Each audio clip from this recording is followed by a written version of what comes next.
So this is really embarrassing, but I thought I'd go ahead and be brave and show you guys what I did wrong.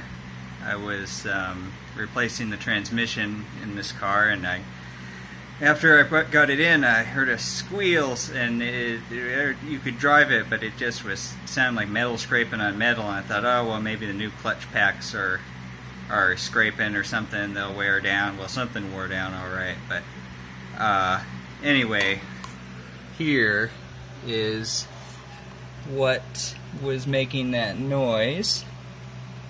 And the thing is, I knew better. I don't know if you can see this down there on the radius arm there. I knew better than to put these in upside down. Someone even told me, and I knew which way they went, but first time I had it out, I was very careful to put it back in. Then I had to replace the seal of the transmission, so I was kind of mad, and I took it out real fast and put it back in fast, and I stripped out one of the bolts. One of the bolts right here, in fact. Well, I was able to thread it, get a thread chaser in there and get it out and put new bolts in. And by now it was the third time, and I was pretty tired, and it was actually early in the morning, but I worked late last night on it too. Got it in real fast and put it together and thought, all right, man, you know, I'm doing good. Didn't realize that I had the radius arm upside down, and I took it out to drive it, and that was what all the scraping was with the what I thought was the transmission.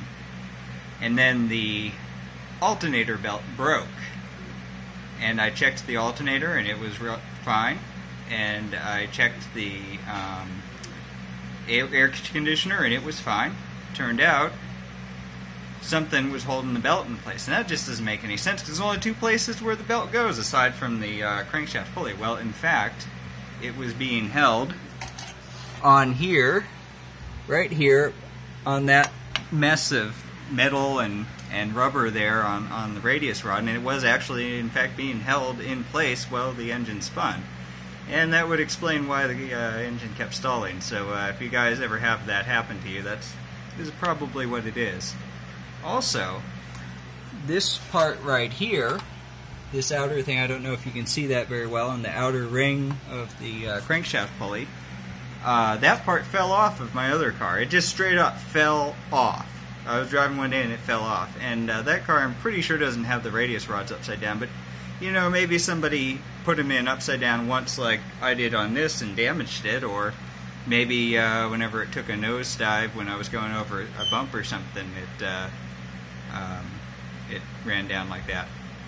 Anyway, put your radius rods in the correct way and don't get in a hurry.